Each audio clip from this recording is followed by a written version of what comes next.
आदित्यवर्णं तमसः परस्तात् तमेव विदित्वा मृत्युमिति नान्यः पन्था विद्यते अनाय। जाना मैंने जननी जगत को, भाई बहन को जाना और जाना जाना जाना है। अकड़ जाना मकड़ जाना, लड़ना झगड़ना जाना, राजा राम जाना जो संपत्ति का खजाना है। मित्र जाना शत्रु जाना, अपना पराया जाना, कुटुंब कबीला सब धीरे धीरे जाना है। सब कुछ जाना उसको न जाना तो कुछ भी न जाना, जिसके पास तुझे जाना।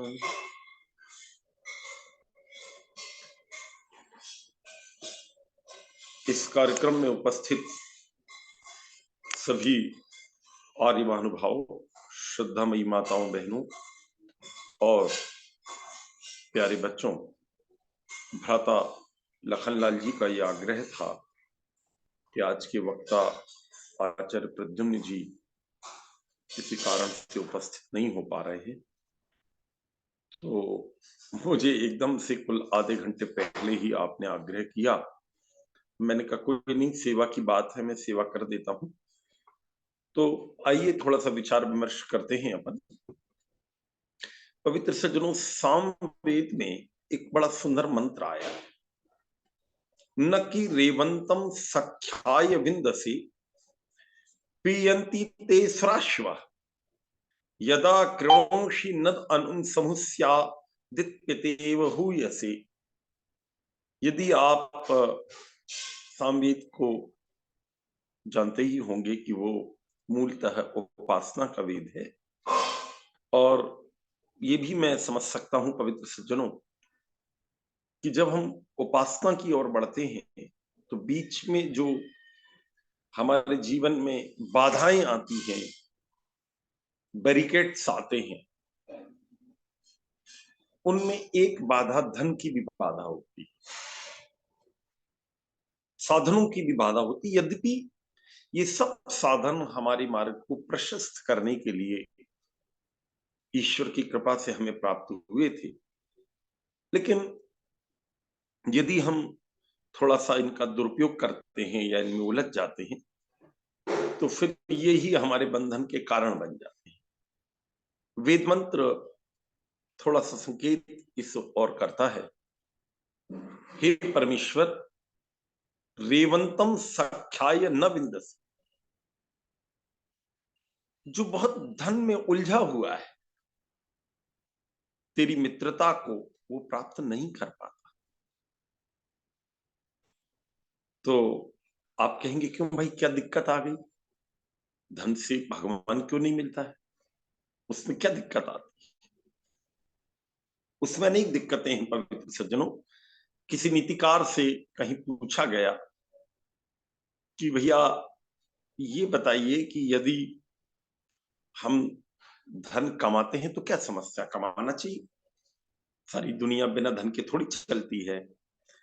मकान है, खाना पीना है, कपड़े लत्ते हैं, परिवार है, ये बिना धन के थोड़ी सेट हो जाएगा। और धार्मिक कार्य भी तो कुछ ना कुछ धन से ही आप करते हैं। तो फिर आप बार बार ये क्यों कहते हैं कि नहीं नहीं नहीं, धन तो बाधा बनता है, धन तो बाधा बनता है। तो नीतिकार ने उसमें एक सुंदर सा श्लोक दिया है, अर्थानाम अर्जने दुखम अर्जिता नाम च रक्षणे, आये दुखम व्यये दुखम दिग अर्थान कष्ट संश्रयान। ये संसार के लोगों, अर्थानाम अर्जने दुखम, जब आप अर्निंग करेंगे, उसको कमाने का प्रयास करेंगे, तो ऐसा तो है नहीं कि आप बैठ गए कोई पैसा दे जाएगा। आपको थोड़ी दौड़ाभागी करनी पड़ेगी, परिश्रम करना पड़ेगा, मेहनत करनी पड़ेगी। यदि आप बिना मेहनत का पैसा लाएंगे तो आर्य सज्जनों वो इतनी जल्दी नहीं मिलेगा, वो बहुत उल्टे सीधे काम के बाद मिलेगा। तो बिना मेहनत का पैसा, बेईमानी का पैसा, कई बार हमको दिखता है कि वो जल्दी मिल गया है, लेकिन उसमें भी हमें दुनिया भर की तिकड़म करनी पड़ती है। इसलिए नीतिकार कहता है अर्जिता नाम च रक्षणे दुखम। आपने अगर अर्जित कर लिया है तो उसके रक्षण में भी आपको दुख उठाना पड़ेगा। क्यों? क्योंकि जब दिखता है कि इस आदमी के पास पैसा है तो बहुत लोगों की जो नजर है वो टेढ़ी होने लगती है। पहली बात तो, सबसे बड़ी बात यह है कि टेढ़ी नजर ऐसे होने लगती है कि इनकम टैक्स वाले ही आपको पकड़ लेंगे, सेल टैक्स वाले पकड़ लेंगे, और दुनिया भर के सरकार की जो संस्थाएं हैं वो आपको नहीं छोड़ेंगी। और एक मिनट के लिए मान लीजिए कि आप उसका बिल्कुल यथोचित पे करते हैं, सब ठीक है, तो और भी बहुत लोगों की दुनिया में नजरें रहती कि भाई इस आदमी पर हमारे गांव में, हमारे शहर में पैसा आ गया। तो अब पैसा आ गया, इसका मतलब इसके ऊपर हमें हमला करना है। रोज पेपरों में आ रहा है, अभी पेपर में आया है कि विधायक है, उसने एक मेडिकल स्टोर वाले को खबर की कि यदि तुम मुझे 1 करोड़ रुपए नहीं दोगे, एमपी का विधायक है वो, तो मैं तुम्हें गिरफ्तार करवा दूंगा, उलझा दूंगा। तो उसने वो पूरा टेप कर लिया, भगवान जाने क्या किया, और उसकी रिपोर्ट कर दी। अब वहां हंगामा मचा हुआ, वो कह रहा है कि नहीं ये तो खुद लेकर आए, तो मैंने मना किया। अब वो सही है गलत है, लेकिन इतना तो हमें मानना ही पड़ेगा कि यदि हम पे धन होता है, चाहे वो परिश्रम का हो और चाहे हमारी बेईमानी का हो, परिश्रम हमने कम किया हो, लेकिन कुछ लोगों की नजर उस पर पक्की आ जाती है। तो अर्जिता नाम रक्षणे दुखम, ये दूसरी बात हो गई। तीसरा दुख, आये दुखम व्यय दुखम। आप पे आएगा तो दुख देगा, और आप एक्सपेंड करेंगे तो भी दुख ही देगा, क्योंकि इंद्रियों के विषयों में ही तो आप इसको एक्सपेंड करेंगे। मेरे को इतनी सुविधाएं चाहिए, मेरे को इतनी सुविधाएं चाहिए। इतनी सुविधाएं जब आप जोड़ेंगे तो वो सुविधाएं आपके शरीर को अव्यवस्थित करेंगी, थोड़ा बीमार करेंगी, थोड़ी दिक्कत खड़ी करेंगी। दुनिया भर के जब लग्जरीज आती हैं तो आदमी आलसी जैसा होने लगता है। तो आय में दुख और व्यय में दुख। तो लिखा है धिग अर्थान कष्ट संश्रयान। हे प्रभु, डाकुओं से, राजाओं से, बंधुओं से, रिश्तेदारों से, इनकम टैक्स वालों से, सरकार से, प्रशासन से, और सबके बाद दुनिया भर के विषय भोगों से इस अर्थ में जो दिक्कतें खड़ी होती है, इसके कारण प्रभु ऐसे धन को तो मैं व्यवस्थित नहीं मानता। उसमें तो धिक्कार लिखा है, अपन इतना खराब शब्द ना बोले, लेकिन ऐसा तो मान लें कि कम से कम जो है इस धन की उपासना हमें नहीं करनी चाहिए, इसके पीछे पागल नहीं होना चाहिए। उपयोग तो हमें करना ही पड़ेगा, उसके बिना तो हम रह नहीं सकते दुनिया। तो पवित्र आर्य सज्जनों, मैं आपसे निवेदन कर रहा था कि रेवंतम सख्याय न विंदसी। बहुत धन में उलझे हुए व्यक्ति को भगवान अपनी मित्रता, फ्रेंडशिपनेस देता नहीं, उसकी निकटता नहीं मिलती। तो उसने आगे बोला ते सुराश्व पीयंती। उसका कारण क्या है दुनिया वालों? पहला कारण है कि ये अपने ऐश्वर्य में इतने फंस जाते हैं, इतने फंस जाते हैं कि उल्टी सीधी चीजें पीना शुरू कर देते। वहां पर यद्यपि जो भाष्यकारों ने इसके बारे में कहा है आर्य सज्जनों, वो तो शराब के बारे में कहा है, लेकिन मैं इसको थोड़ा और बढ़ा देना चाहता हूँ। केवल शराब ही नहीं पीता आदमी, वो तमाकू भी पीता है, वो बीड़ी भी पीता है, वो और दुनिया भर के हेरोइन या भगवान जाने कौन कौन से, आप और हम लोग तो उनके नाम भी नहीं जानते। बहुत सारी उल्टी सीधी चीजों को जब हमारे पास धन आता है तो हम इन सब चीजों का बड़ा सेवन करने लगते हैं। तो मेरे आर्य सज्जनों, श्रद्धामयी माताओं, पियंती, बहुत सारी चीजें हम पीने लगते हैं, और दूसरे शब्दों में कहें कि जब ये हम पीने लगते हैं तो हम भगवान का उपहास करने लगते हैं। क्यों? पियंती इति निंदंती। एक जगह शास्त्रकार ने यह भी कहा है कि एक व्यक्ति जो है, जब उसके पास ज्यादा धन आ जाता है ना, तो वो ईश्वर को ही नकारने लगता है। और आप देखिए, जो बहुत धनवान होते हैं उनमें बहुत सारे लोग बड़े नास्तिक होते हैं। इतने नास्तिक होते हैं कि भगवान के नाम से जैसे उनको करंट लगने लगता है, और वो इस पे बड़े कट्टर से बन जाते हैं। और दुनिया के जो बड़े बड़े विश्व के बहुत रिच लोग हैं, उनमें बहुत सारे लोग बड़े नास्तिक मिलेंगे। अपने ही आप गांव में देखना कि जो आदमी थोड़ा धनवान होता है ना, वो बड़ा विचित्र ढंग का आदमी बन जाता है। वो ईश्वर का भी अपमान करने लगता है, और जो भले लोग हैं उनका भी अपमान करने लगता है। तो शराब पीना, ईश्वर का उपहास करना, ईश्वर के अनुयायियों का उपहास करना। तो ऐसे लोगों के बारे में उसने एक शब्द और भी बड़ी कमाल का कहा है पवित्र सज्जनों, पियंती ते सुराश्व। ये ऐश्वर्य के लिए सुर ऐश्वर्य शब्द से सुराश्व शब्द बन रहा है। अब आप कहेंगे कौन? ये लोग दुनिया के लोगों जिनकी वृद्धि बहुत हो जाती है, जो ऐश्वर्य में विचरण करते हैं, ये पीते भी बहुत हैं और निंदा भी बहुत करते हैं। थोड़ा सा और आगे चलिए, हिंसंती, दुनिया के लोगों ये हिंसा भी बड़ी करते हैं। आप देखना, बहुत कम लोग ऐसे होंगे जो बहुत रिच होंगे लेकिन शाकाहारी होंगे। बहुत सारे तो अंडा मांस मछली में ही उलझे रहते हैं। आजकल इसका इतना तेज प्रवाह चल गया है अनुचित चीजों का खाने पीने का, कि जो अच्छे परिवारों के बच्चे हैं, कई जगह तो वैदिक धर्म से जुड़ी हुई जो संतानें हैं, उनके जीवन में भी अंडा मांस मछली आ गई। और आप यदि थोड़ा सा कुछ ऐसे प्रदेशों की तरफ जाएंगे जिन प्रदेशों में गंगा का किनारा है या किसी नदी का किनारा है या समुद्र का किनारा है, वहां की 90% जनता करीब करीब मांसाहारी जैसी बन गई। और दूसरा ऐश्वर्य क्या है? दूसरा ऐश्वर्य इनके बढ़ाने का तरीका हिंसा से भी निकलता है। एक तो ये रहता है कि ईमानदारी से आपने पैसा कमा लिया और कोई नहीं चल रहा है, लेकिन जब आप पैसा कमाते हैं तो बेईमानी इतनी ज्यादा करते हैं कि दूसरे को डोमिनेट करने के लिए उस हिंसा के तरीके से आप इतनी अराजकता फैलाते हैं। आज मैं पढ़ रहा था आज के ही पेपर में, और हमारा कोई लेना देना नहीं लेकिन पता तो रहना चाहिए, कि ये जो रूस के राष्ट्रपति जी हैं, पुतिन जिनका नाम, रशिया के राष्ट्रपति, ये राष्ट्रपति जी ने आज तक इतने वर्षों में जितने भी इनके विरोधी हुए, पूरे भारत पूरे रशिया में कहीं भी इनको पता लगा कि ये मेरा विरोधी है, वो बड़े स्तर पर मुझे हटाने की ये एक पूरी की पूरी अभियान चला रहा है। तो उस व्यक्ति को इन्होंने जीने नहीं दिया।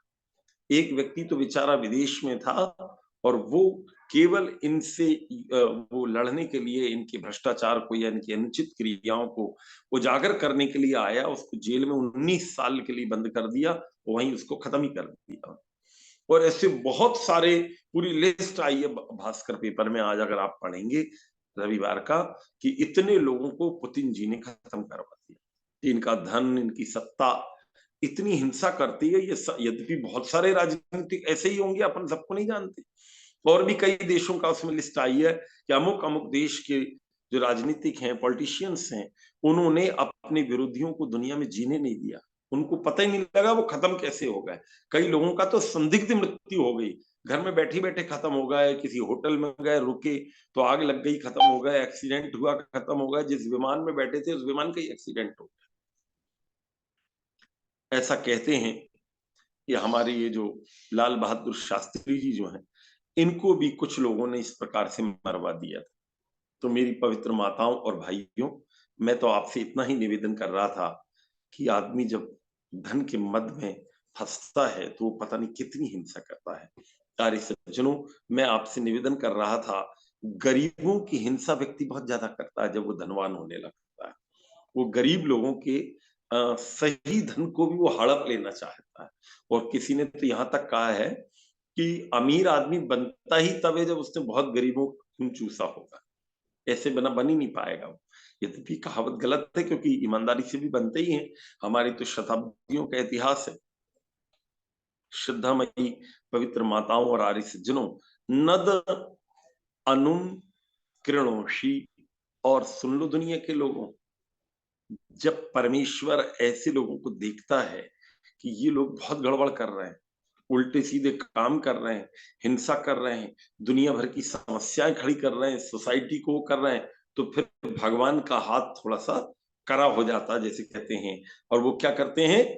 फिर वो भूकंप जैसी घटनाएं करते हैं।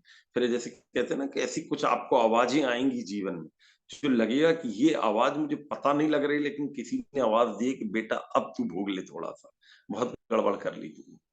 और पवित्र सज्जन, वहां इतना तक है समूह हंसी, फिर परमात्मा ऐसे लोगों की संपत्तियों पे थोड़ी झाड़ू लगाना शुरू कर देता है। थोड़ी सी बीच में हानि आपको होने लगेगी, थोड़े आपके परिवार के लोग आपसे बिछड़ने लगेंगे, आपके निकटतम लोग आपको धोखा देने लगेंगे, आपके निकटतम लोग आपसे दूर जाने लगेंगे।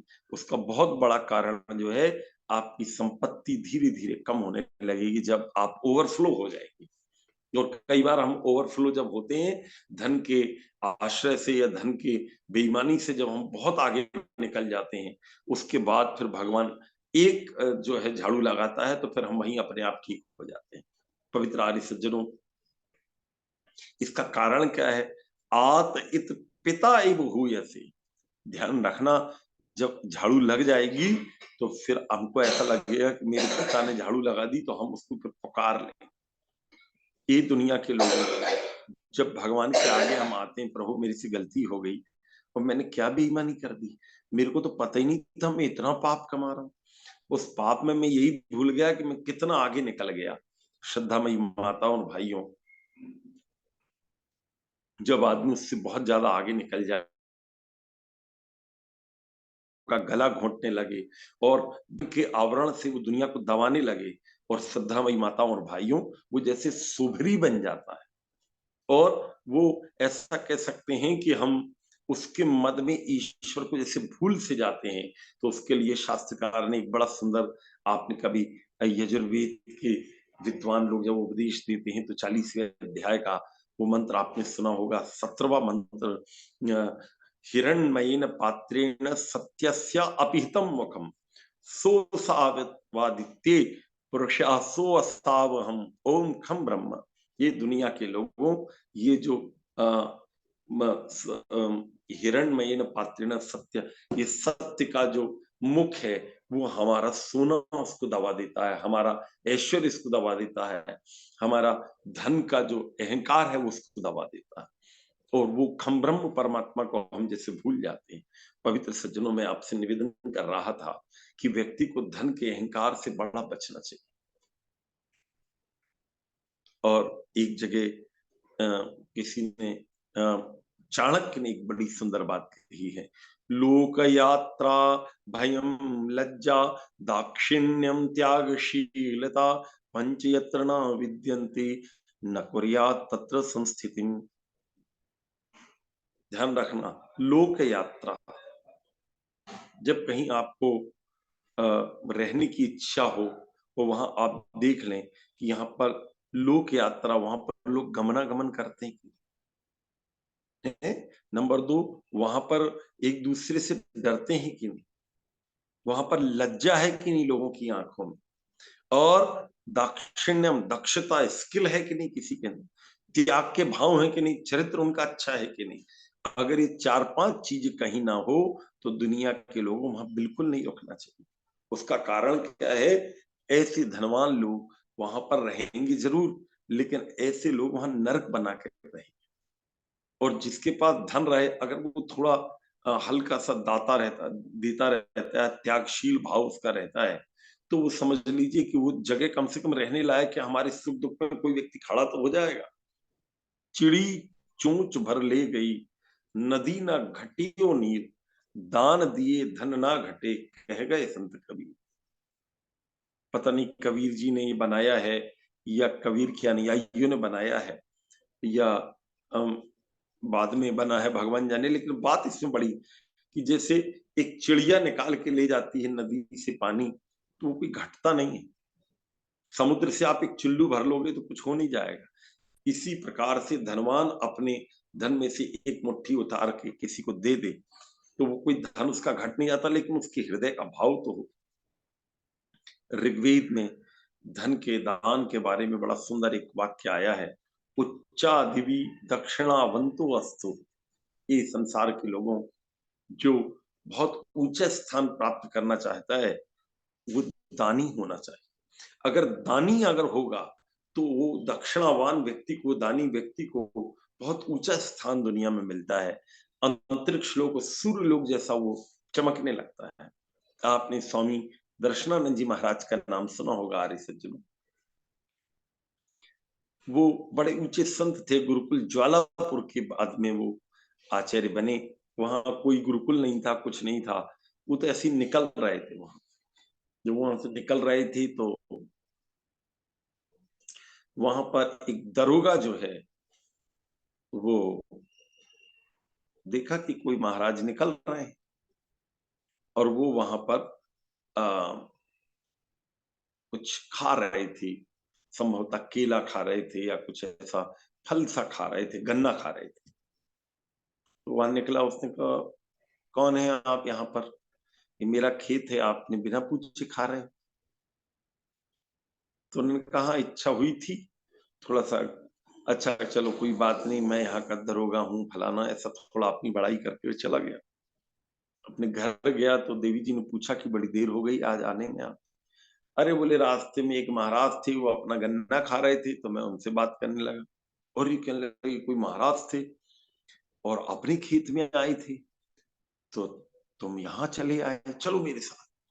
उनके पतिदेव के साथ, दरोगा जी के साथ वहां पहुंची। फिर से माता जी ने उनके हाथ जोड़े और उन्होंने उनसे कहा कि महाराज जी, मेरे पतिदेव ने अगर आपसे कुछ कह दिया हो तो क्षमा कीजिए और आप मेरे घर खाना खाने चलिए।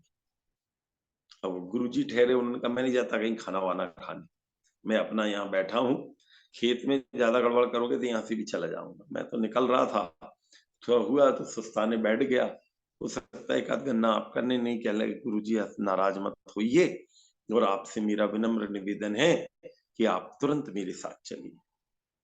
माता जी इजाजत जिद करने लगी और उनके सीताराम भी, अब उसकी पत्नी बोल रही तो वो दोनों ने किसी तरह निवेदन किया और अपने घर ले गए। घर ले जाकर उन्होंने अच्छे से बैठाला, गांव का माहौल जैसा होता है श्रद्धा से भरा हुआ। माता जी ने तुरंत खाना वाना जो बनाया, थोड़ा सा बनाया और उनके सामने परस दिया उन्होंने कि गुरुजी दोपहर का समय, आप पूरा ही भोजन कीजिए। तो वो कहने लगे मैं नहीं खाता तो अपना खाना वाना। तो उसने कहा कि अरे ऐसा क्यों कर रहे हैं, बोले मुझे नहीं खाना तुम्हारा कोई खाना, क्या जरूरत थी तब बनाने की। तो उन्होंने उनको कहा कि मुझे जानते हैं आप, मैं कौन। अरे बोले तू सीताराम दरोगा है, तेरे जैसे 50 दरोगा देखे मैंने, और तू करप्टेड है फलाना, दुनिया भर की और सुना दी उन्होंने। और उसको काटो तो खून नहीं, किसी ने इतनी बड़ी बात उससे नहीं बोली थी आज तक। अब उस संत से लड़े कौन। और लेकिन वो माता जी बहुत धार्मिक थी, सीताराम की पत्नी। उन्होंने कहा कि गुरु जी आप इतने नाराज मत होइए स्वामी जी, और आप भोजन कर लीजिए। क्या लगे यदि मुझसे तुम ये अपेक्षा करते हो कि मैं तुम्हारा खाना खाऊं तो मैं खा सकता हूं, लेकिन खाने के पहले मुझे दक्षिणा देनी पड़ेगी।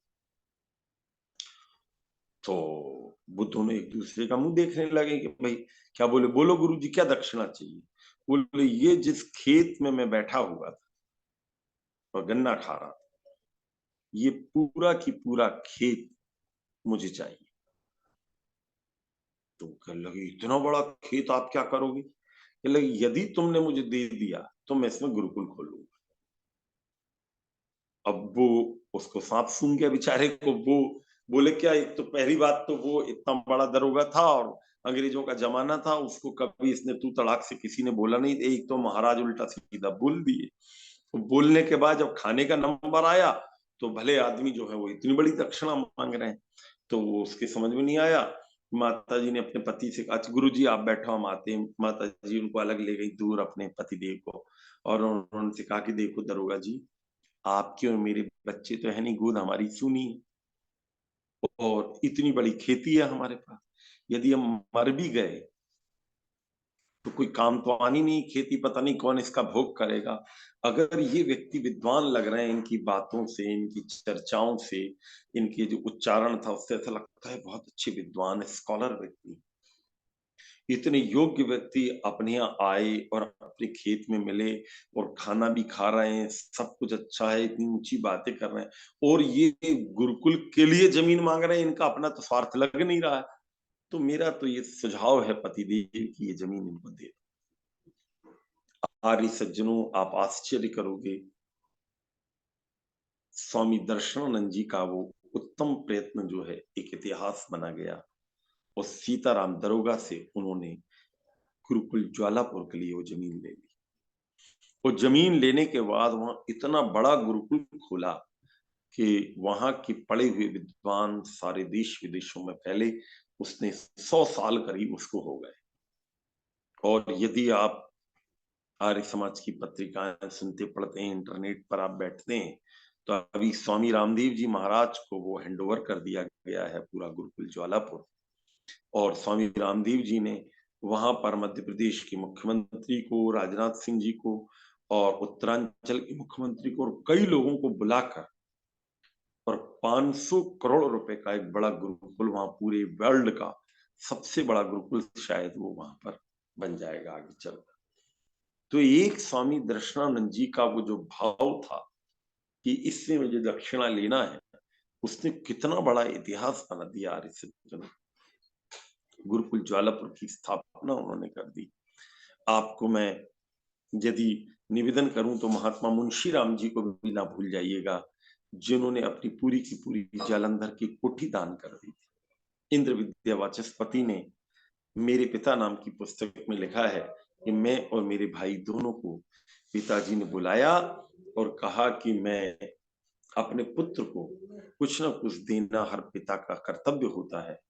तुम लोगों को मैंने पढ़ाया लिखाया, अब तुम बड़े हो गए हो बेटा, और मेरी पूरी प्रॉपर्टी में पहले ही दान कर चुका था, लेकिन एक कोठी भी मैं नहीं चाहता कि मेरे परिवार को दूं। और मेरी भावना ये है कि ये वाली कोठी मैं आर्य प्रतिनिधि सभा को ही दान कर दूं। उस जमाने में पंजाब आर्य प्रतिनिधि सभा हुआ करती थी, जो पाकिस्तान सहित पूरे के पूरे भारत के आर्य समाजों में प्रचार की स्थितियां बनाया करती थी।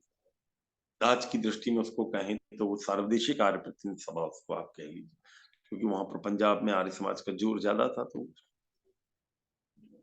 पवित्र सज्जनों, जब एक आदमी आर्यत्व की ओर बढ़ता है तो उसकी क्वालिटी क्या होनी चाहिए? यद्यपि बहुत सारी क्वालिटी होनी चाहिए, लेकिन एक जगह आर्य को डिफाइन करने का प्रयास महात्मा विदुर करते हैं। वो कहता हूं, वैरम उद्दीपयति प्रशांतम न दर्पम आरोहति नास्तमेत। ये दुनिया के लोगों, वो वैर को दवा देता है। यदि उस समय वो द्वेष कर लेता वो दरोगा, तो मुझे लगता है कि वो इतना बड़ा दान ही नहीं कर पाता। आर्यत्व का लक्षण यहां से होता है, वैरम उद्दीपयति प्रशांतम। हमारा जो बैर है शांत कभी हो गया हो और हमने उसको जागृत कर लिया हो, तो हम आर्य नहीं बन पाएंगे कभी। दुर्योधन के अंदर यही तो था कि वो अपने वैर को जागृत कर लेता था, उसको दबा नहीं पाता। आर्यत्व का दूसरा लक्षण क्या है? न दर्पम आरोहति न स्तमेति। वो घमंडी नहीं होता। ईगो उसका ऐसा नहीं होता कि सिर चढ़कर उसका वो बोल रहा हो। वो अपने आप को थोड़ा सा कंट्रोल में रखता है। और आगे थोड़ा सा बढ़िए पवित्र सज्जनों, न स्तमेति। कुछ लोग ऐसे होते हैं को अपने आप को बहुत ही हीन मानने लगते हैं, भगवान ने तो मुझे कुछ दिया ही नहीं था, मेरी तो कोई स्थिति नहीं है, मैं तो कुछ कर ही नहीं सकता, मैं तो हमेशा ऐसे ही रहूंगा, मैं तो दुखी ही रहूंगा, मेरे तो उत्थान के कोई अवसर ही नहीं। आपको दुनिया के बहुत सारे लोग प्राय ऐसे ही बोलते रहेंगे कि मुझे कभी भी भगवान ने उठने नहीं दिया, मैं जिस काम में हाथ डालता उसमें हानि होती। ऐसा बोलते बोलते आदमी पूरी जिंदगी काट देता है पवित्र सज्जनों। लेकिन नीतिकार, विदुर नीतिकार और महात्मा विदुर जो है, वो कहते कि नहीं भाई, यदि तुम आर्य होना चाहते हो तो ना समेति, अपने को इतना अस्त मत माना करो, अपनी को हीन न ना दुर्गतो अस्मि इति करोति अकार्यम। मैं बहुत ज्यादा दुर्गति में हूं, ऐसा सोच कर कभी भी आदमी को उल्टे काम नहीं करना चाहिए। अगर ऐसा कोई करता है तो वो अनार्य, आर्य नहीं हो सकता। आर्य कोई है तो वो कभी भी ऐसा नहीं करेगा। हो सकता है जीवन में समस्याएं, मस्जिद तो बना ली पल भर में, ईमा के हरारत वालों, मन अपना पुरारा पापी है, वो कभी भी नमाजी बन ना सकता। वो नमाजी बन नहीं पाता पवित्र सज्जन। नमाजी तो तभी बनता है व्यक्ति जब वो अंदर से उत्तम भाव का हो। अन्यथा आदमी क्या करता है, उल्टे सीधे जगह जुड़ जाता है, उल्टे सीधे कार्यों में अपने आप को उलझा के रखता है और उल्टे सीधे कामों से जीवन के लक्ष्य बदल लेता है। पवित्र सज्जनों, मैं आपसे निवेदन कर रहा था कि एक व्यक्ति यदि उत्तम कार्य के भाव से भरा रहे तो वो ऊंचा उठता चला जाता है। किसी ने पूछा, क्या लगे जी, एक आदमी जब ऊंचा उठता है तो ये कैसे पता लगेगा कि बड़ा संत है, महाराज है, विद्वान है, आचार्य है, आर्य है, दूसरे शब्दों में कहें, ऐसा कैसे पता लगेगा? और इसका जिसे कहते हैं, इसको आप जस्टिफाई कैसे करें? इसके पैरामीटर्स क्या होंगे? तो चरक ने एक सुंदर बात कही। उसने कहा, रजस तमोभ्याम निवृत्ता तपो ज्ञान बलेन ये शाम त्रिकालम अमलम ज्ञानम अव्याहतम सदा आपता शिष्टा विविधास्ति तेषाम वाक्यम असंशय सत्यम वक्ष्यन्ति ते कस्मात् असत्यम नीरजस्तम। नंबर एक, रजस तमोभ्याम निवृत्ता। अपना ज्ञान और तप का इतना ऊंचा भाव है उसका कि उसकी रजोगुण और तमोगुण से वो मुक्त जैसा हो। क्यों? तपो ज्ञान बले ने, हमारा तप और ज्ञान का बल इतना बढ़ गया है कि हमने रज और तम को थोड़ा सा दबा दिया है। रज और तम के भाव हमारे ऊपर आ नहीं पा रहे हैं। और थोड़ा सा आगे बढ़िए, ये शाम त्रिकालम अमलम ज्ञानम, उनका जो तीन काल का ज्ञान है उसमें मल नहीं होता, उसमें पाप नहीं होता। अव्याहतम सदा, उनको आप काट नहीं सकते। अगर उसने कोई बात कही है, उस आचार्य ने, उस विद्वान ने, उस संत ने, तो वो व्यक्ति जो है पवित्र सज्जनों, वो व्यक्ति शिष्ट और आप्त व्यक्ति जो है, उसका ऐसा पतन नहीं होता कि उसकी बात कहीं कट जाए और कहीं जुड़ जाए। उसने जो बात बोली वो बिल्कुल कसी हुई रहेगी। आपता शिष्टा विबुधास्ते तेषाम वाक्य, उनका वाक्य जो होगा, उनकी जो वाणी होगी, वो कभी भी संशय रहित होगी। और सत्यम वक्षन्ति ते कस्मात् असत्यम नीरजस समा, वो सत्य क्यों बोलेंगे? क्योंकि उन्होंने अपने हृदय को सतोगुण से नियुक्त कर लिया है, युक्त कर लिया। और असत्य क्यों नहीं बोलेंगे? क्योंकि उनको रजोगुण और तमोगुण से कोई लेना देना। आदमी असत्य तब बोलता है, सत्य से दूर तब होता है, जब उसके मन में उल्टे सीधे विचार और जिसे कहते हैं लोभ, लालच, क्रोध, ऐश्वर्य, इस प्रकार की चीजें उसके अंदर जब बहुत भरी रहती हैं, तब वो इसके कारण गड़बड़ करता है। पवित्र सज्जनों, मैं आपसे निवेदन कर रहा था, पंचतंत्र में एक बड़ी सुंदर बात आई। तो सुनने लायक बात है कि जब आदमी अच्छे मार्ग पर चले तो उसके लिए उदाहरण बड़ा अच्छा है। एक गीदड़ जो था वो जा रहा था, तो उसके बच्चे भी उसके साथ थे। संयोग ऐसा रहा कि कोई बहुत बड़ा जानवर हमला करने लगा, तो गीदड़ भागा तो उसका बच्चा वहीं छूट गया। गीदड़ और गीदड़ी भाग गए। तो वो गीदड़ का बच्चा था, तो शेर आया वहां, तो उसने देखा ये बच्चा है, इसको क्या माने। उसने उसको अपने मुंह से उठाया और अपनी गुफा में ले आया। शेर अपनी गुफा में उस गीदड़ के बच्चे को ले आया। शेरनी जो थी उसके भी कुछ बच्चे थे पहले से, तो वो बच्चा वहीं रहने लगा। धीरे धीरे वो बच्चा उनके साथ बड़ा होने लगा। उसकी आयु थोड़ी ज्यादा थी गीदड़ बच्चे की, और वो बड़े होते रहे। वो अपना ही दूध उसको पिला देती थी शेरनी। धीरे धीरे बड़ा हो गया, लेकिन देखने में तो थोड़ा अलग लगता था। एक बार वो खेलने के लिए बच्चे गए, माताजी पिताजी घर में थे, शेर शेरनी, और उन्होंने कहा कि हम, तो वहां पर बहुत बड़ा हाथी आ गया संयोग। तो गीदड़ के बच्चे की तो जान सूख गई। उसने अपने शेर छोटे भाइयों से कहा, भागो यहाँ से। तो बच्चे तो कुछ समझते नहीं थे, उनने देखा कोई काला काला बहुत बड़ा जानवर है, तो वो भी भागने लगे बेचारे। वो भागकर और माताजी पिताजी के शेर शेरनी के पास आ गए। जब वो आए तो उन्होंने बोला कि क्या हुआ बेटा, इतने डरे डरे से क्यों, क्यों तुम आ गए? तो गीदड़ के बच्चे ने कहा, माताजी पिताजी, ये जो आपके शेर बच्चे हैं, ये तो आज हम सबको मरवा देते। बोले क्या हुआ? कहने लगे बहुत बड़ा जानवर था, काला काला सा, और हम, मैंने इनको बड़ी मुश्किल से लेकर आया, नहीं तो ये मरवा देते। तो पंचतंत्र में एक श्लोक आया है पवित्र, हम अपने आप को जरा तौल लें। शूरश्च कृत विद्यश्च दर्शनीयो असि पुत्र का, यस्मिन कुले त्वम उत्पन्न गजस्तत्र न हन्यते। उसने बोला है कि शूरश्च कृत विद्यश्च, तुम शूर हो, कृत विद्या वाले, तुमने बहुत विद्या प्राप्त की है बेटा, तुम बड़े योग्य हैं और देखने में भी बड़े सुंदर हो। लेकिन जिस घर में तुमने जन्म लिया है मेरे बेटा, गीदड़ के बच्चे से माता जी ने कहा, वहां पर हाथी को कभी मारा नहीं जाता। हाथी को देखकर तुम लोग डर के मर जाते। यदि तुम मेरे पास रहोगे तो तुम मर जाओगे। तुमसे आग्रह है बेटा, ये माँ को छोड़कर तुम चले जाओ, मैंने तुम्हें बड़ा कर दिया, यही बहुत है, जल्दी जाओ मेरे यहाँ। अपनी गुफा से बाहर निकाल दिए, नहीं मेरे बच्चों को भी कमजोर कर दें। तो पवित्र सज्जनों, इसका बहुत बड़ा कारण है कि हम जिस बैकग्राउंड में रहते हैं, ये वो शूरों का है, दानियों का है, भले लोगों का है, रजोगुणी और तमोगुणी लोगों का नहीं है, सतोगुणी लोगों का है।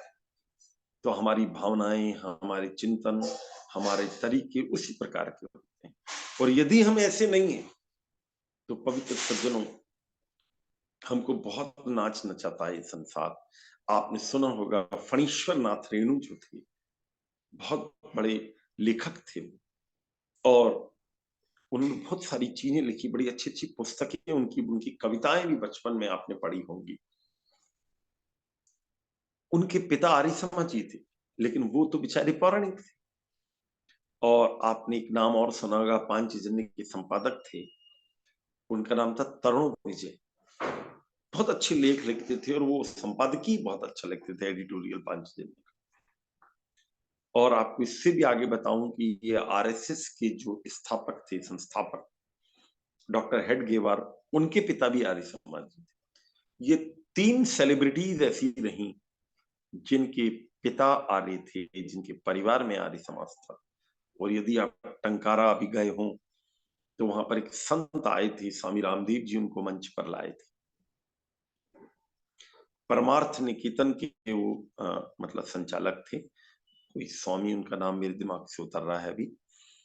बड़े योग्य व्यक्ति थे वो। उन्होंने मंच पर भी बोला कि मेरे पिता आर्य समाजी थे और देश विदेशों में, अमेरिका में उन्होंने बहुत प्रचार किया अपनी विचारधारा का, योग पर ज्यादा बोलते हैं। तो ऐसे बहुत सारे लोग हैं जिनके परिवार में आर्य समाज की विचारधारा, वैदिक धर्म की विचारधारा रही, लेकिन उनको जब कोई ने मार्ग नहीं दिखाया, उनको कोई ये बोलने वाला नहीं था कि ये रास्ता ठीक है कि गलत है, तो वो व्यक्ति बेचारे पौराणिकों में चले गए, इधर उधर ही चले गए। इसलिए योग वशिष्ठ में एक बड़ा सुंदर वाक्य आया है, कर्तव्यम आचरण कामम अकर्तव्यम अनाचरण, तिष्ठति प्रकृत आचारो यह स आर्य इति स्मृता। अगर कोई आपसे कहे कि आर्य कौन है, तो वो कर्तव्य कर्मों का आचरण करता है। यदि हमने इसमें गैप दे दिया कि आज कर लेते हैं कल छोड़ देते हैं, अब इतने साल तक मैं करता रहा, थोड़े दिन मैंने छोड़ दिया तो कौन क्या दिक्कत हो गई। और मैंने इतने दिन तक उल्टे कार्यों से दूर रहा, अब थोड़े दिन मैंने मतलब कर लूं थोड़ा बहुत तो कौन सा फर्क पड़ जाएगा, जैसी अपनी आदत होती है। पवित्र सज्जनों, योग वशिष्ठ का जो आचार्य है वो ये कहता है कि ऐसे में आप आर्यत्व की गरिमा से गिर जाएंगे। अगर आप आर्यत्व की गरिमा से गिर गए तो आप हमेशा ही भटकते रहेंगे, फिर आपको लगेगा ये भी कर लूं, ये भी कर लूं, ये भी कर लूं, और पतन ही पतन होता चला जाएगा। इसलिए पवित्र सज्जनों, अगर आर्य बनना हो तो इन चीजों का बहुत आचरण करना चाहिए। ये मैंने थोड़ी सी चर्चा, आप जैसा भ्राता लखनलाल जी का आग्रह था, मैंने आपके बीच में रखने का प्रयास किया। बात जहां से मैंने आपके बीच में शुरू की थी, सामवेद के एक मंत्र में जो बात आई थी, न कि रेवंतम सख्याय विंदसे पियन्ते तेष स्वाश्व, यदा कृणोषि नद अनु समूहस्यादित्य तेव हुयसे। ये दुनिया के लोगों, भगवान उसको अपनी मित्रता में नहीं रखता, और जब व्यक्ति परमात्मा की मित्रता में नहीं रहता और अनावश्यक वो धन में उलझता जाता है, तो वो ईश्वर का, अच्छे लोगों का निरादर करने लगता है, उल्टा सीधा खाने पीने लगता लगता है, हिंसा करने लगता है, फिर परमात्मा उसकी संपत्ति पर जैसे झाड़ू सी लगा देते हैं, और झाड़ू सी लगाने के बाद फिर वो चिल्लाता है, हे पिता मेरे से गलती हो गई, मैंने कहाँ उल्टा सीधा कर दिया, और नशे में वो जैसे भगवान को भूलने से लगता। उन सब से बचकर हमें सच्चे धन को भी कमाना चाहिए और इसका उचित उपयोग करते हुए अपने जीवन को व्यवस्थित करना चाहिए, क्योंकि दूर-दूर से लोग जुड़े हुए हैं, तो फिर वो आगे गड़बड़ हो जाती है। तो अगर किसी को कुछ पूछना हो, उसका स्वागत है। मैं अपनी बात यहाँ समाप्त करता हूँ। ओम शांति, शांति, शांति।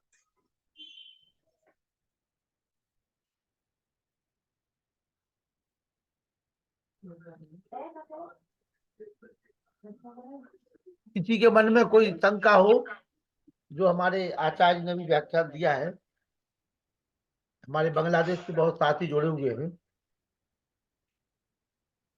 राजेश्वर जी पूछिए। आचार्य जी नमस्ते। नमस्ते। आचार्य जी ये मंत्र का, सामवेद मंत्र का पता दीजिए मेरे को।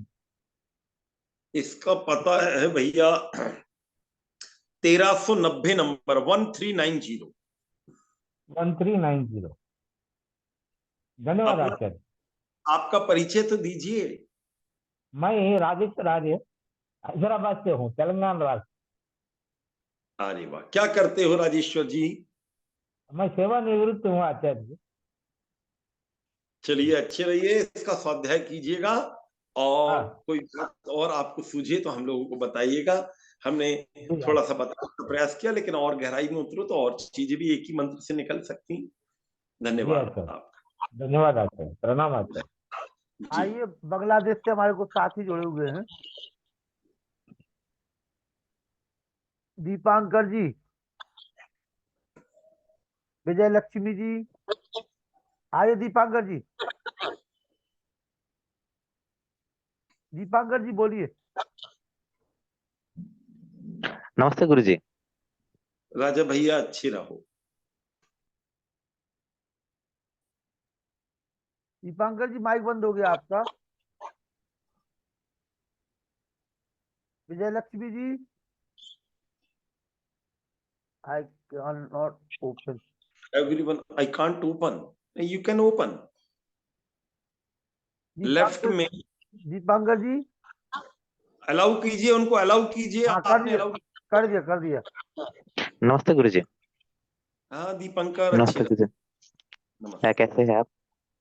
भगवान की कृपा है, आज इनका सडनली फोन आया कि अरे आपको संभालना है। जिन विद्वान को कहा थोड़ा सा नहीं आ पा रहे होंगे, कोई समस्या होगी, तो बहुत जल्दी में मैं कहीं और उलझा हुआ था, फिर फटाफट मैंने उसका संदेश भेज दिया। आप लोग जुड़ भी गए, अच्छा लगा। पूछो दीपंकर, जी क्या कह। गुरुजी, मेरा एक प्रश्न है कि जो हम धन, हमारे जीवन के लिए जो चार पुरुषार्थ है, धर्म अर्थ काम मोक्ष, इसमें अर्थ का एक बहुत ही महत्वपूर्ण स्थान है। लेकिन अर्थ उपार्जन की समय जो वर्तमान के जो समय है, सारे के सारे जो है वैदिक पंथ नहीं है। कि कुछ लोग होते हैं जो जो लोग ऐसे पेशा में है जिस पेशा में कुछ ना कुछ गलत होते हैं।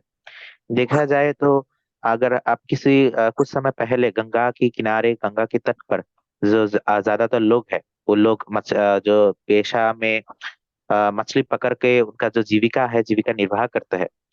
तो इस लोगों के लिए उनको पास और कोई चारा और कोई ऑप्शन नहीं है, कोई विकल्प नहीं है। तो उनको का जीवन धारण के लिए क्या करे? क्योंकि अगर वो इस काम को त्याग देंगे तो उनका जीविका कैसे निर्वाह होगा? और अगर वो इसका उनको करेंगे तो उसका पाप भी लगेगा। तो इस समय उनका क्या कर्तव्य होगा और उसका क्या करना चाहिए? यही मेरा प्रश्न है। बहुत अच्छा दीपंकर जी। देखो, जैसे इस मेरे प्रवचन में भी थोड़ा सा आया था कि धन तो कमाना पड़ता है जीविका के लिए। कोई काम मध्यम होता है, कोई बहुत ऊंचा होता है, कोई थोड़ा सा लोअर कैटेगरी का होता है, लेकिन दुनिया में काम तो सभी को करने पड़ते हैं।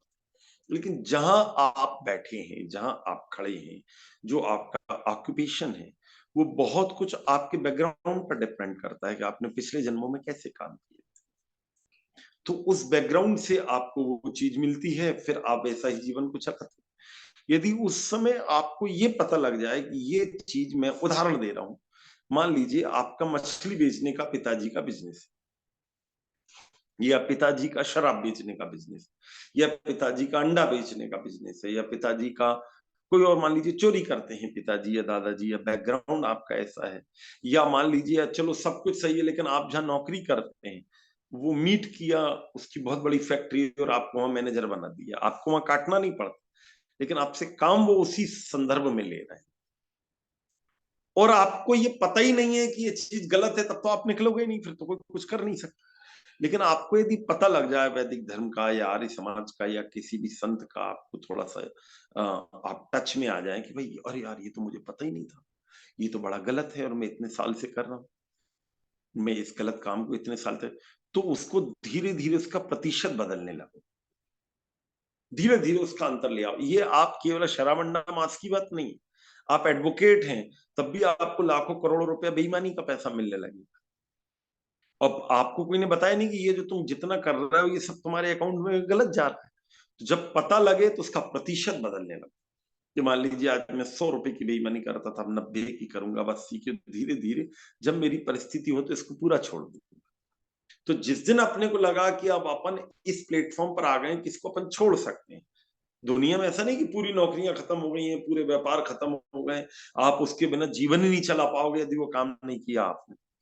परिस्थिति बनाई है, बनेगी जरूर, क्यों नहीं बनेगी। इसका एक उदाहरण मैं आपको बहुत अच्छा देता हूं, जो महानुभाव जुड़े हैं उनके लिए भी थोड़ा प्रेरणास्पद होगा। बहुत साल पहले एक बार मैं महाराष्ट्र में गया, वहां यवतमाल नाम की एक जगह है, तो वहां मेरे एक यजमान है, उनका बहुत बड़ा काम है शराब का और रेस्टोरेंट। मैं तो उनको जानता नहीं था, मुझे किसी और सज्जन ने वहां भिजवाया था, उनका कोई उद्घाटन वगैरह था रेस्टोरेंट का, तो मुझे उन्होंने भिजवाया। तो मैंने कहा भाई काय का उद्घाटन है? बोले रेस्टोरेंट। तो मैंने कहा इसमें आप अंडा मांस मछली तो नहीं बेचते? तो उन्होंने कहा हम अंडा मांस मछली नहीं बेचते, और हम, मैंने कहा आप इसको बेचना नहीं, मुझे और पाप लगेगा, उद्घाटन मेरे से करवा लोगे आप? उन्होंने कहा नहीं ये तो हम वचन दे रहे हैं कि हम नहीं बेचते हैं इसमें और बेचेंगे भी नहीं। और दूसरी बात ये है कि शराब का काम जरूर है हमारे परिवार में। तो मैंने उनसे कहा कि इसको आपको छोड़ देना चाहिए। बोले नहीं छोड़ सकते, बहुत बड़ी इनकम इससे होती है और बहुत बड़े बड़े लोन हम लोगों ने लेके रखे करोड़ों रुपए। तो मैंने कहीं चर्चा चली तो उनको एक बात बोली, वो इस पूरी जनता जनार्दन को मैं कई बार कहता हूँ कि मान लीजिए आपकी पत्नी की, माता जी की, बेटी की, भाई की, बंधु की, किसी की तबीयत बहुत ज्यादा बिगड़ गई, वो तबीयत इतनी ज्यादा बिगड़ गई कि आप मरने ही वाले हो, अब आप पे कोई अल्टरनेट नहीं बचा, डॉक्टरों के गए, डॉक्टरों ने हाथ जोड़ दिए कि भैया अब हम कुछ नहीं कर सकते, मरना ही है आपकी पत्नी को, आपके बेटे को, आपकी जीवन भर की जो कमाई है, पत्नी है, बेटा है, बेटी है, जो इसको भी आप सबसे ज्यादा मानते हैं, जिसके बिना आप रह नहीं सकते, वो मरने वाला है। और इतने में एक संत आ गए आपके यहाँ, कहीं आए थे, आप उनसे मिले, क्या बात है? आपने कहा सर ये है, मेरे बेटे को ये कैंसर हो गया, फलाना हो गया, मेरी पत्नी को हो गया, मेरी बेटी को, और आप गुरुजी इसको ठीक कर दो। उसने देखा, वो बहुत बड़े जानकार थे, उनका इनको मैं पूरा ठीक कर दूं, 100% आपका बेटा ठीक हो जाए, आपकी पत्नी को मैं 100% इस बीमारी से निकाल लूं। आपने कहा मैं तो बड़ी दूर दूर हुआ है, बंबई दिल्ली फलाना ढिकाना। उसने कहा मेरे को कोई लेना देना नहीं, मैं तो आपके इस व्यक्ति को ठीक कर दूंगा। आपने कहा मुझे क्या करना होगा? तो उसने कहा आपको 100% शराब का बिजनेस छोड़ना पड़ेगा। तो आपने कहा मैं तो भूखा मर जाऊंगा साहब, अगर मैंने अंडे मांस मछली की शराब की दुकान छोड़ दी। तो उसने कहा आप भूखे नहीं मरोगे, आप दूसरा धंधा कर लो, मैं आपको 2 महीने का समय देता हूँ, 6 महीने का देता हूँ, लेकिन आप वचन ये दो मुझे कि 6 महीने के अंदर यू विल चेंज एवरीथिंग, अपना ऑक्यूपेशन, अपना बिजनेस, अपना फलाना आप बदल देंगे। मान लीजिए आप एक शराबी की नौकरी करते थे, आपको 1.5 लाख रुपए तनख्वाह मिलती थी, अब आप दूसरी जगह जाएंगे तो 1 ही लाख मिलेगी, 1.5 लाख नहीं मिलेगी, तो कोई आप मर नहीं जाओगे, लेकिन वो पाप की चीज आपके घर में मैं बंद करना चाहता। तो आपने कहा साहब मैं कैसे करूं? बोले फिर मैं आपका इलाज नहीं करूंगा, मरे आपका लड़का, मुझे क्या लेना चाहिए।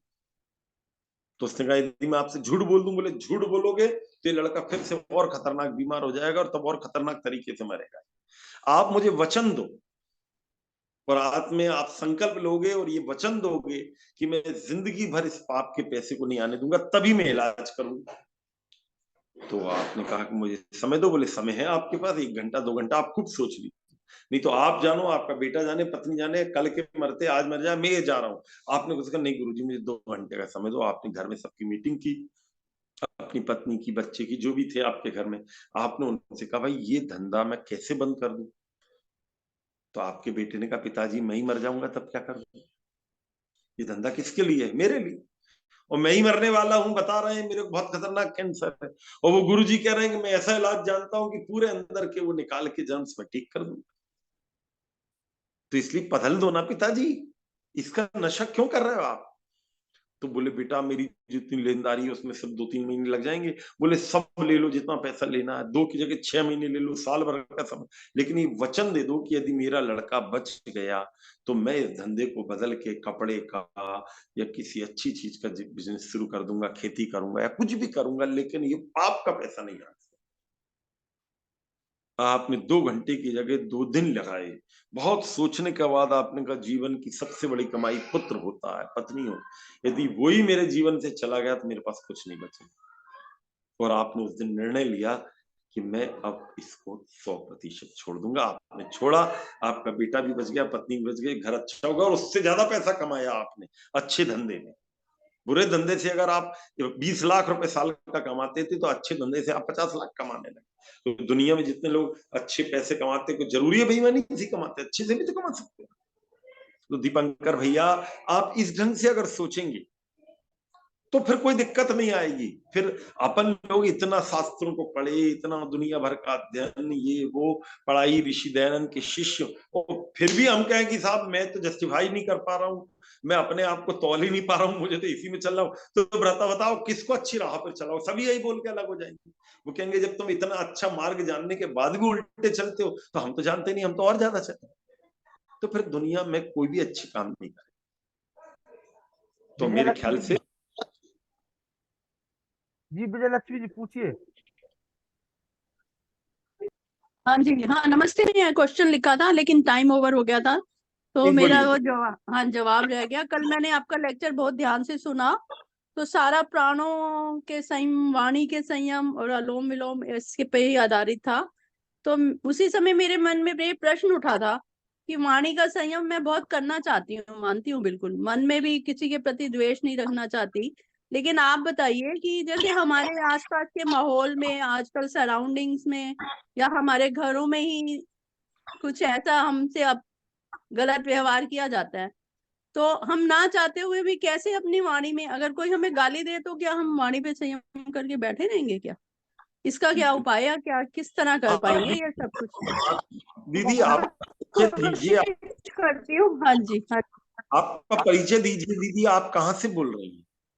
हाँ जी, मैं दिल्ली जनकपुरी से बोल रही हूँ और आर्य समाज परिवार से संबंध रखती हूँ। मेरे फादर श्री ज्ञानचंद आर्य तपोवन आश्रम में 1988 से रहते हैं, तो उनसे बहुत प्रभावित हैं हम लोग। और आप करती क्या है बहन जी? हाँ, मैं जॉब करती थी तब दिल्ली जल बोर्ड में, और मैं रिटायर हो चुकी हूँ। अच्छा ठीक है। हाँ आपके जी, पतिदेव क्या करते हैं आपके? हाँ हम गवर्नमेंट सर्वेंट में ही है, दोनों सर्विस में ही थे जी। अच्छा, वो भी रिटायर हो गए हैं, मैं भी।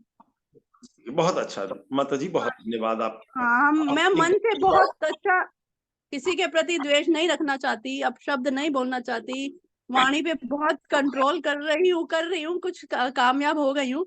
लेकिन मैंने कल भी आपसे ही पूछा था कि आपने ये बता तो दिया करो, लेकिन उपाय तो कुछ भी नहीं बताया था कल के आपके लेक्चर में, कि कोई तरीके भी तो बताने चाहिए।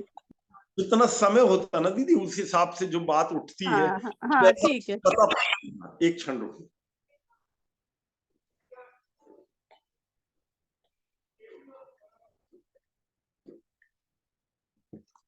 हाँ देखिए बहन जी, पहले तो मेरा आपसे प्रश्न है कि साधना कहते किसको हैं दीदी? यदि सब कुछ जीवन में अनुकूल मिल जाए, सब कुछ बिल्कुल सही साठ चलता रहे, फिर साधना क्या की हमने? मजा तो दीदी जीवन का तभी है कि 4 लोग हमें गाली दे रहे हो, कुछ लोग हमारा अपमान कर रहे हो, कुछ हमारे पैसा खा रहे हो, कुछ हमारे साथ बेईमानी कर रहे हो, कुछ हमें धक्का दे रहे हो, कुछ ऑफिस में, कुछ घर में, कुछ हमारे पतिदेव, कुछ हमारी पत्नी, कुछ हमारा बेटा, कुछ बहू, कोई रिश्तेदार, सब हमें जब नेगेटिव मिलते हैं ना दीदी, तभी हमारी परीक्षा होती है। दुनिया में ऐसा कौन है, मर्यादा पुरुषोत्तम राम से भी पहले चले जाओ, हमारे स्वयंभुव मनु से लेकर आज तक जितने महापुरुष हुए इन करोड़ों वर्षों में, ऐसा कौन है जिसको सब कुछ प्लस में मिला? हमारे तो दीदी बहुत अनुकूल परिस्थितियां हैं। मैं आपको सत्य कहता हूं, जिन परिस्थितियों का हम कहते हैं ना कि बिल्कुल अनुकूल नहीं है, आप यदि इसको तौलेंगे, टैली करेंगे ऋषि दयानंद की परिस्थितियों से, आप इसको यदि टैली करेंगे मर्यादा पुरुषोत्तम राम की परिस्थितियों से, कृष्ण जी की परिस्थितियों, जिनको भरी सभा में 100 गालियां दी एक आदमी, क्या आपके पूरे जीवन में ऐसा हुआ कि आप ऑफिस में ऑफिसर बनकर बैठी और एक आदमी ने गिनकर 100 गाली दी हो आप? जबकि ऑफिस आप इतनी बड़ी, मतलब नरेंद्र मोदी जैसी पोस्ट पर थे, कौन, योगेश्वर कृष्ण, इतना बड़ा सेलिब्रिटी वो आदमी, वो भरी सभा में इतना खतरनाक अपमान हो रहा। ऋषि दयानंद हाथी पर बैठकर जा रहे थे और दूसरी तरफ गधे पर काले कपड़े पहनाकर, उसके पीछे नकली दयानंद लिखकर, सिर मुड़ा के जूते की मूला पहनाकर निकाला गया पूना की सड़कों पर। हमारा संभवतः इतना अपमान नहीं होता दीदी अभी, वैदिक धर्म में चलते हुए, अच्छे मार्ग पर चलते हुए। साधना का मजा ही तब है जब हमको हर चीज नेगेटिव मिले। आप कल्पना कर सकती हैं, गुरु गोविंद सिंह छोटे से बच्चे थे और उनके पिता के पास कुछ लोग आए, बोले गुरुजी वो हमसे कह रहा औरंगजेब कि जल्दी बोलो तुमको बदलना है, नहीं मार डालेंगे। तो उनके मुंह से निकल गया, गुरु गोविंद सिंह के पिता के मुंह से, कि भाई किसी को बलिदान देना होगा। एक छोटा सा बच्चा गुरु गोविंद आगे आ गया, बोले पिताजी आपसे अच्छा किसका बलिदान हो सकता है? उन्होंने कहा बेटा तूने तो मेरी आंखें खोल दी, पक्का हो गया, बस तूने आंखें खोल दी। उन्होंने उनसे कहा जाकर कह दो राजा से अपने कि अगर गुरुजी मुसलमान बन गए तो हम तुरंत बन जाएंगे। और वो वहां से गए, आगरा के पास उनको पकड़ लिया उसने और तड़फा तड़फा के मारा उसने। आज क्या हमको कोई तड़फा तड़फा के मार रहा है? नहीं मार रहा है। छोटी मोटी बात में तो हम इतना सिर पे चढ़ा, अरे बाप रे मेरा तो सबसे बड़ा अपमान हो गया। अरे भले आदमी तुमसे तो 1000 गुना बड़ा अपमान हुआ तुम्हारे पहले वालों का, तुम्हारा तो 10% नहीं हो रहा, बहुत कम हो रहा हमारा। ना हमारा इतना कोई खा रहा है, ना इतनी अभी हम लोग कितनी स्वतंत्रता से उपदेश दे रहे हैं। ऐसे लोग हैं जिनको आप अभी बांग्लादेश से मेरे भाई लोग जुड़े हैं, मैं अभी बांग्लादेश गया था पिछले साल, अभी फिर जाऊंगा, इनसे पूछना। हम जब ये निकलते हैं वहां रोड पर, अपने लोगों को तो बंगाली आती नहीं है, इनके सामने दुर्गा जी काली जी के, बोले इनकी दुर्गा बड़ी सुंदर है और मैं उससे शादी करूंगा, ऐसा मौलवी बोलता है वहां पर, और सिर झुकाकर ये लोग निकल जाते हैं। सरकार उनकी है, आदमी उनकी है, सब उनके सिर झुकाकर निकलना पड़ता। क्या अपने भारत में इतना बड़ा अपना कोई कुछ नहीं बोल रहा है। आराम से हम लोग वेद की बात करते हैं, धर्म की बात करते हैं, ना कोई अपमान कर रहा, ना धर्म में, ना कोई। थोड़ी बहुत 19-20 घटना, एक आध आज संदेश खाली की घटना आई, ऐसे छोटे मोटे कुछ तो सब जगह चलते रहते, लेकिन जितना अपन ने सिर पर चढ़ा के रखा है इतना भी हंगामा नहीं। अभी अगर आप चाहोगे तो 100 चीजें पॉजिटिव हैं, 2-4 चीजें नेगेटिव हैं, उनको स्वीकार करो और उन्हीं परिस्थितियों में अच्छी परिस्थिति बनाकर चलो। ठीक है दीदी? की बात से ठीक है, फिर और कोई उपाय ही नहीं बचा मेरे पास तो। आप लेकिन महाराज जी दयानंद जी का एक सुनिए, नियम भी तो है आचार्य जी, सुनो। नहीं, उन्होंने कहा है ना प्रीति पूर्वक धर्म अनुसार यथा योग्य बरतना चाहिए, यथा योग्य भी तो बोले हैं फिर। किसने मना किया आपको? आपकी उतनी योग्यता है कि यथा योग्य उत्तर दे सको तो दो ना आप। ऋषि दयानंद ने भी दिया, रामचंद्र जी ने भी दिया, कृष्ण जी ने भी दिया, आप भी दो। लेकिन उतनी योग्यता तो हो, किसी गुंडे से आपने एक लपड़ा मार के चले आए गुस्से में, बाद में उसने पूरे घर में आग लगा दी, ऐसा यथा योग्य मत कर लेना। उतना करो कि हम उसको फिर मैनेज कर पाए। हमको ये देख लेना हमारी कितनी स्थिति। ठीक है? तो हाँ जी, ये धन्यवाद आचार्य, धन्यवाद। बहन जी आपका। अजीत और कुमार पूछिए। दास, अजीत कुमार दास, अप्पू राय,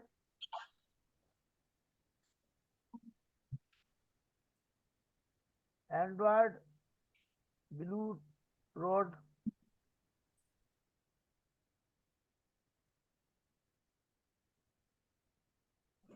अजीत कुमार दास, बलबोन कुमार जी दास,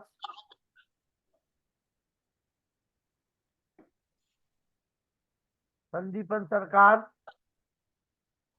सब लोगों से आप ऐसा जबरदस्ती मत कीजिए कि हर व्यक्ति पूछे, जिनको आवश्यकता होगा वो पूछेंगे। ये लोग तो केवल मेरे प्रेम से जुड़े हैं, ये कोई प्रश्न पूछने के लिए नहीं जुड़े हैं। इनमें बहुत सारे तो बहुत स्वाध्यायशील बच्चे होते हैं, उनको ऑलरेडी पता रहता है, लेकिन वो एक श्रद्धा के भाव से जुड़ जाते हैं कि हमारे आचार्य जी उपदेश देना है तो चलो हम बांग्लादेश से जुड़ जाएं या अलग अलग शहरों से। ग्वालियर से हमारी माता जी जुड़ी हुई थी, जो पतंजलि की पूरे की संचालिका है वहां पर, और पतंजलि का खुद का उनका वो भी है जो चिकित्सा केंद्र जो होता है। माता जी का नाम है सुमन लता। भी मैं ग्वालियर गया था तो 17 जनवरी को आपने एक बड़ा कार्यक्रम मेरा रखा था। तो ऐसे बहुत लोग जुड़े हुए हैं, मैं उन सभी का यहाँ पर अभिनंदन करता हूँ। मैं सबका नाम संभवतः नहीं भी ले पाऊं, लेकिन ये तो पक्का है कि बांग्लादेश से बहुत लोग जुड़े हैं। सुमन अग्रवाल, सुमन अग्रवाल। सुमन माते जी की मैं कह रहा था, ये बहुत बड़ी समाज सेविका है, ग्वालियर में रहती हैं, बड़ी प्रख्यात हैं। आइए सुमन अग्रवाल जी, माता जी।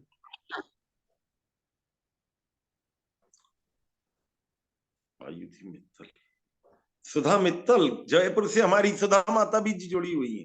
ये भी बड़ी सोशल वर्कर है, वहां बड़े सत्संग का आयोजन करती हैं जयपुर में। अभी जयपुर में गया तो माता जी को पूना जाना पड़ा, अन्यथा ये मेरे कार्यक्रम में वहां पर कई बार हम लोग वहां पर हुआ कार्यक्रम। आइए आयुषी मित्तल जी। सुधा माता जी, ये लखन भाई साहब की बड़ी इच्छा है, 2 मिनट कुछ बोल दीजिए सुधा माता जी। हाँ, नमस्ते आचार्य जी, नमस्ते भाई साहब। और आई सुधा माता जी पूना से। पूना में ही हूँ अभी भी आचार्य जी में। अरे वाह, चलो चलो माता जी, आप तो खुद ही उपदेशिका जैसी हो, 2-4 शब्द इन बच्चों के लिए बोल दीजिए, बड़ी दूर दूर से जुड़े हुए हैं। हमारी सुधा माता जी का मित्तल बुक डिपो के नाम से जयपुर मानसरोवर में काफी बड़ा काम है, और आर्य समाज का पूरा संचालन ये करती है वहां पर। तो हाँ आचार्य जी, मैं तो अभी जुड़ी हूँ, जस्ट ही खोला है मैंने, पता ही नहीं क्या प्रसंग चल रहा है आपका, मुझे कुछ पता नहीं है। आप तो मैंने आज धन को अगर हम उल्टा सीधा कमाते हैं तो हमें बड़ा भोगना पड़ता है।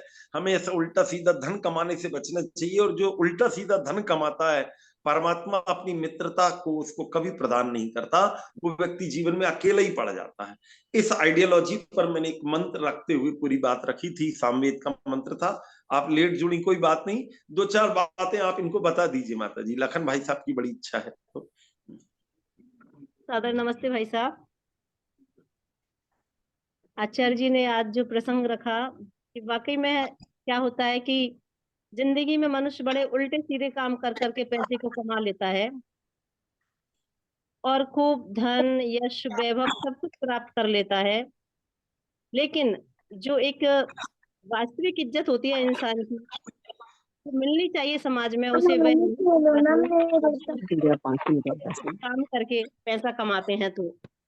और वो जो हम उल्टे सीधे काम करके यदि धन प्राप्त कर भी लिया तो उससे हम चाहें कि हमारे बच्चों का कल्याण होगा, वह कल्याण कभी भी नहीं होगा बच्चों का, क्योंकि जैसा धन हमारे पास में आता है वैसा ही फिर बच्चों में उसका कुप्रभाव पड़ता है, संस्कार पड़ते हैं।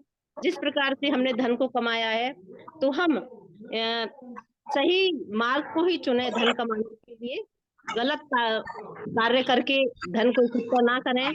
चाहे हम कम पैसा कमाएं लेकिन ईमानदारी से लाएं, क्योंकि ईमानदारी से कमाया हुआ धन ही हमारे काम आता है और हमारी संतति भी उसी से आगे कल्याण के मार्ग पर चलती है और बच्चे भी उससे अच्छे बनते हैं। यही मैं कहना चाहूंगी। बहुत बहुत धन्यवाद आपका, आपने मुझे समय दिया, बहुत बहुत धन्यवाद।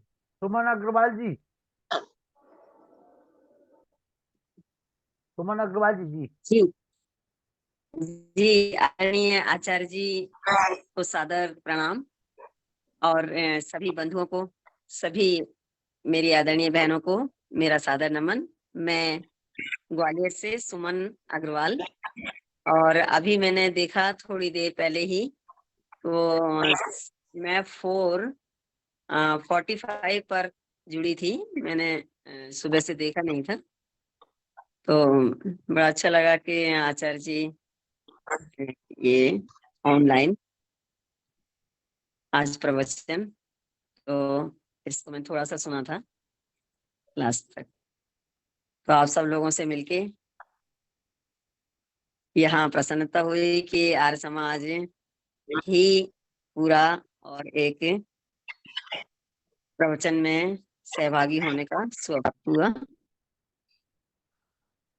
आप सब अभी तो आगे भी आप आचार्य प्रसाद जी को सुनती रहेंगी जी। ये सुमन माता जी जो हैं, ये 3-4 बहनें हैं और इनके जो पिता थे उन्होंने इन सब बहनों को वैदिक धर्म से बचपन में ही जोड़ दिया।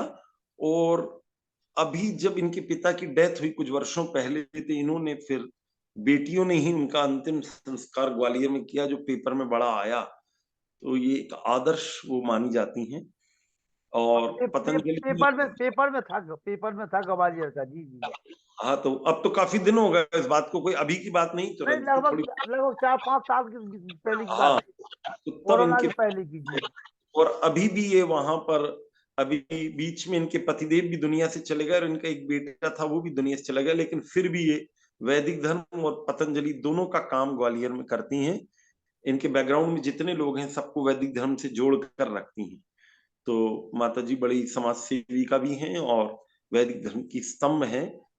तो मुझे लगता है आज जब इन्होंने 7:45 बजे, 8:45 बजे इंटरनेट पर देखा कि आपके कार्यक्रम की सूचना है, ये तुरंत जुड़ गई। तो माता जी एक बड़ी बहन जैसी हैं, इनका स्नेह हम सबको मिला। कल भी आप जुड़िए, कल भी आचार्य जी का कार्यक्रम रहेगा जी। 3 दिन का लखन भाई साहब ने रख दिया, 2 दिन का पहले हो गया है, टोटली 5 दिन का हो जाएगा। अब इनका जी आग्रह है कल भी 8 बजे से फिर देश, बिल्कुल आप सब बिल्कुल लोग बिल्कुल समय से हम जुड़िए, कल समय से जुड़िए। ग्वालियर के बिल्कुल आर्य बिल्कुल हम समाज जुड़ेंगे। हमारा सौभाग्य है कि हमें ये अवसर घर बैठे हुए मिल रहा है। और आचार्य जी को देख के तो हमें बिल्कुल ऐसा लगा कि हम ये अवसर बिल्कुल 1 मिनट के लिए भी नहीं खोएंगे। और मैं बेटी के यहाँ हूँ, बेटी को भी, और अभी मेरी छोटी नातिन भी थी, तो उसको भी कल से लेके बैठ के और थोड़ी देर बैठेंगे। चलिए जी बहुत माता जी प्रणाम। दैनिक जी बेटी के यहाँ गई हुई, इनकी गुड़िया जो है वो इंदौर में रहती है। जी बहुत अच्छी। ठीक है, धन्यवाद माता जी आपका। जी और भी जो नमस्ते महानुभाव हैं, मैं उन जी सभी का अभिनंदन करता हूँ। बहुत सारे लोग केवल चलिए, नाम देख शांति के पाठ जुड़ गए, सब करते हैं बड़ी दूर दूर से, तो मुझे बड़ा अच्छा लगा। शांति तो पाठ करें आचार्य जी। ओम देहु शांतिरंतरिक्षम शांति पृथ्वी शांतिरापः शांतिरोषधयः शांति वनस्पतयः शांतिर्विश्वे देवाः शांति ब्रह्म शांति सर्वं शांति शांतिरेव शांति सामा शांतिरेधि। ओम शांति शांति शांति। सबको सादर नमस्ते। तो रात्रि कल पुनः 7:45 बजे आप लोग जुड़िए। 8 बजे से आचार्य जी को सुनेंगे आप। सभी को सादर नमस्ते। ये लिंक यही रहेगा हमेशा, हमेशा यही लिंक रहता है पिछले 3 वर्षों से जी। सुमन अग्रवाल जी पोती है, सादर नमस्ते पोती के लिए जी जी।